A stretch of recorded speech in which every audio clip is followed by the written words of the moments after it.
Ladies and gentlemen, please welcome the President of the United States and the Chairman of the Board of the Kennedy Center, Donald J. Trump.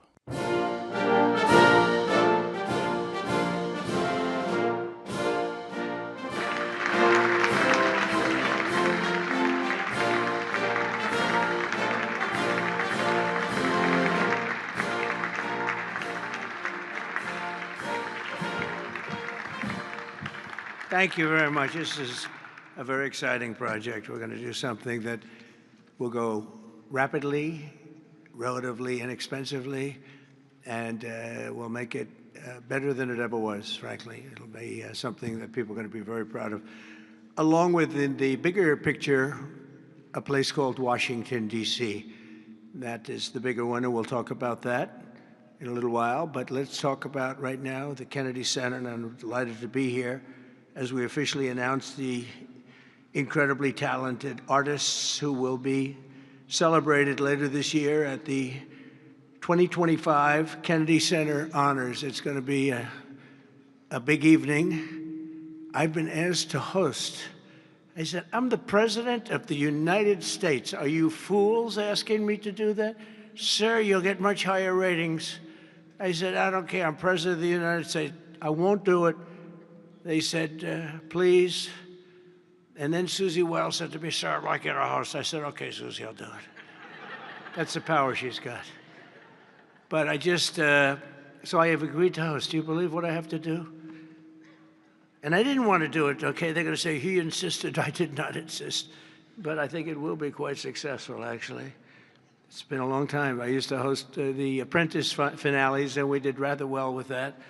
So I think we're going to do very well because we have some great honorees, some really great ones. Since 1978, the Kennedy Center Honors have been among the most prestigious awards in the performing arts. I wanted one. I was never able to get one. This year, it's true, actually. I would have taken it if they would have called me. I waited and waited and waited, and I said, the hell with it. I'll become chairman, and I'll give myself an honor. Maybe I'm going to honor, next year we'll honor Trump, okay? This year, the board has selected a truly exceptional class of honorees. I mean, really exceptional. First is country music star, actor, and producer George Strait.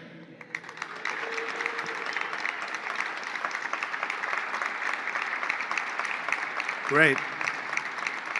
Over an extraordinary 4-decade career, George has sold more than 120 million records worldwide, amassed 60 #1 hits, wow, and produced 33 platinum certified albums, more than any other living American. That is amazing. He's believed by millions of people to just be as good as you can get, and he's beloved by hundreds of millions of people all over the world. He's really something, and they call him the king of country, and we know him very well, George Strait. Okay, please. Oh, it looks nice. You're a good-looking guy. I hope he still looks like that. Second is actor, singer, philanthropist, and star of the Broadway stage. One of my favorite talents. I think he's one of the greatest talents I've ever actually seen. I've always said, and just so we don't get in trouble, I'll say among the greatest artists in the world are the Broadway London actors back and forth. That's all they want to do is they want to do Broadway and they want to do London. They want to do 8 shows a week, including matinee on Wednesday. And if you said make a movie, they can't even think about it. If you say go on television, they don't want to. All they want to do is be on the stage, the live stage, and it's amazing. But I've always said they're the most talented people. And this man may be the most of all. Michael Crawford is being honored. Michael was born in England in 1942. He made his Broadway debut in 1967. I was there. I shouldn't say that, but I was there. It seems like a long time ago. And he became an international sensation in the 1980s for his original portrayal of the Phantom of the Opera, one of the greatest ever, ever, ever, ever. You don't see him like that very often, winning him the esteemed Tony Award for Best Actor in a Musical. He's won so many awards. Michael is truly a generational talent, had a voice that was unbelievable. It was unbelievable. There's never, I don't know, it's, Luciano Pavarotti had a very different voice. The power was incredible, magnificent. Michael had a different kind of a voice. These are just unbelievable talents. But Michael is very special and one of the greatest roles in the history of Broadway. And nobody did it like him. Michael Crawford, thank you very much. Great guy. Next, we look forward to honoring three-time Oscar nominee, Golden Globe Award winner, an action movie icon, and a friend of mine. He's a very unique man. He's somebody that doesn't do these things. I said, I wonder if he'll accept, because some people don't really want to be honored. They don't care. But he was very honored to be honored, I will tell you. He's a very special guy. A real talent, never been given the credit for the talent. There was nobody else could have done the roles that he did like he did. I'm not even close, and they've tried, and they didn't work out too well. His name is Sylvester Stallone.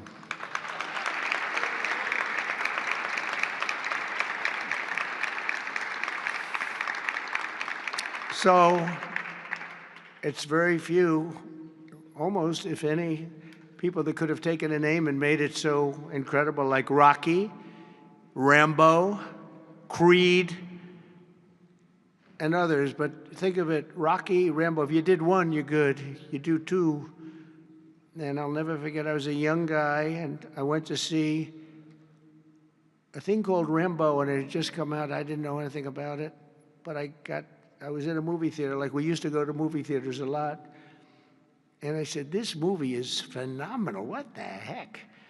And that turned out to be a monster. Rocky is Rocky. I mean, the way that happened, you know, Sly had no money, nothing, and he went around, and everybody wants to do a boxing movie. It's the most, you know, probably more than any other type of character, boxing, always boxing. It's so great.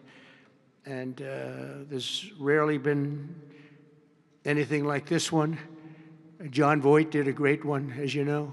Champ, great. I think that was right there, too. John Voight's a phenomenal person, phenomenal actor. But Sly came in and he had no money.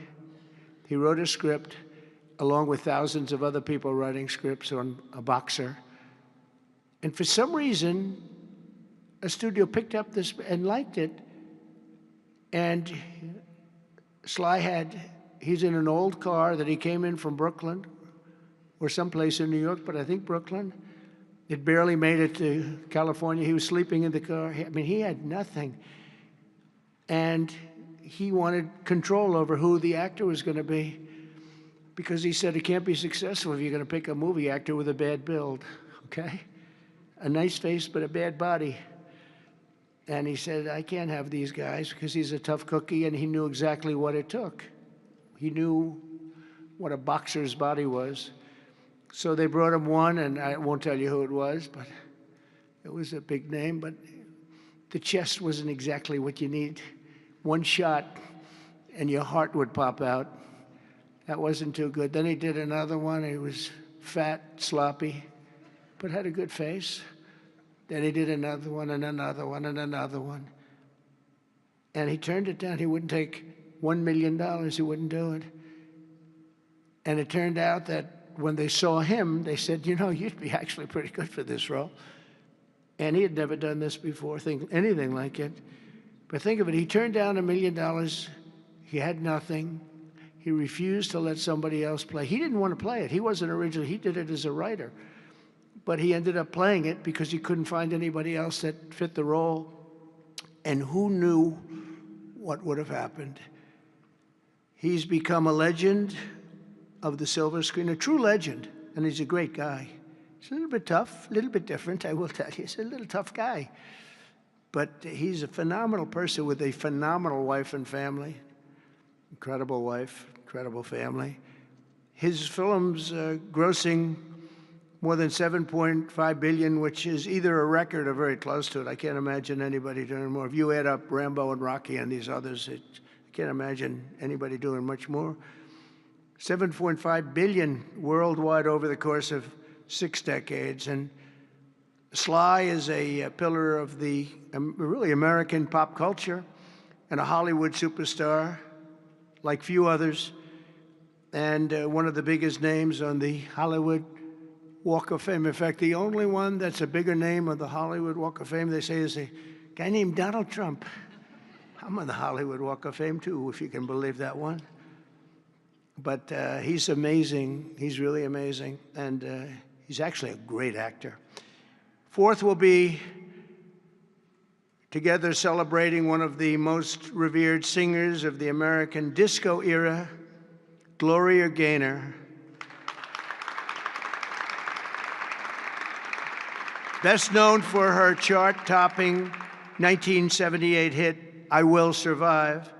Gloria won the 1980 Grammy for Best Disco Recording, and her song was inducted into the National Recording Registry in 2016. 4 decades later, Gloria won a second Grammy in 2020 for her gospel album, Testimony, which is incredible. Truly a historic achievement, not only in terms of the years that have gone by to be great that long, but to have the two top of anything in that span of time, and with that kind of period between, is pretty amazing. But I will say that I Will Survive is an unbelievable song. I've heard it, like everyone else here, thousands of times. And it's one of those few that get better every time you hear it. And nobody can sing it like her. And that's an honor. So, Gloria Gaynor, thank you. Thank you very much. And finally, we'll be honoring one of the greatest rock bands of all time, Kiss.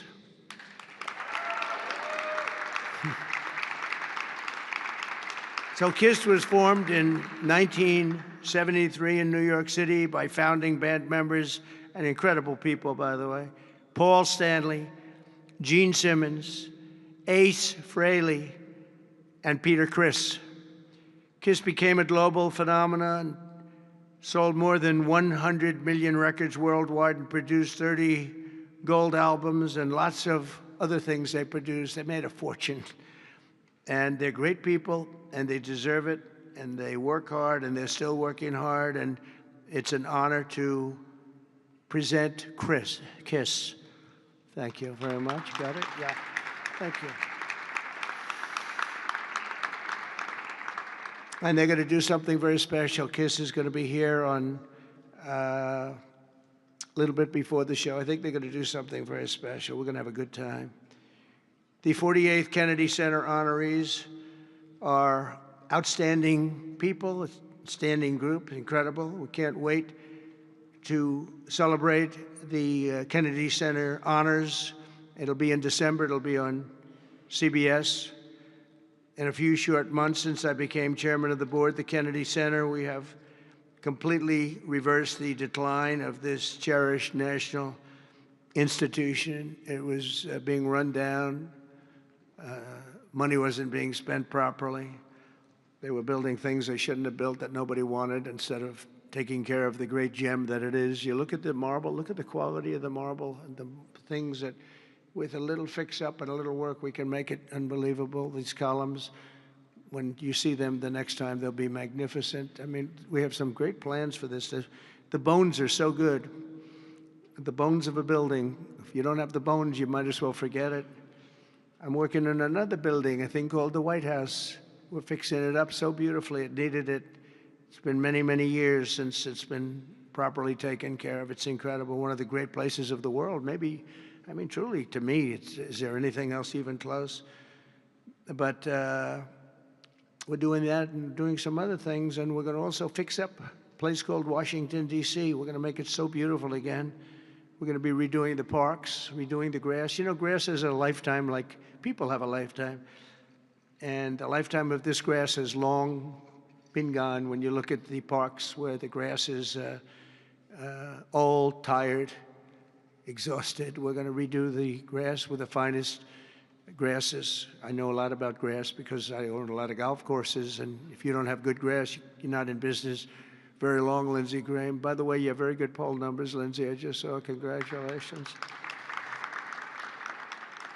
But a few short months ago, I became chairman of the Kennedy Center, and we completely reversed it. We reversed what was happening. We ended the woke political programming, and we're restoring the Kennedy Center as the premier venue for performing arts anywhere in the country, anywhere in the world. This has the potential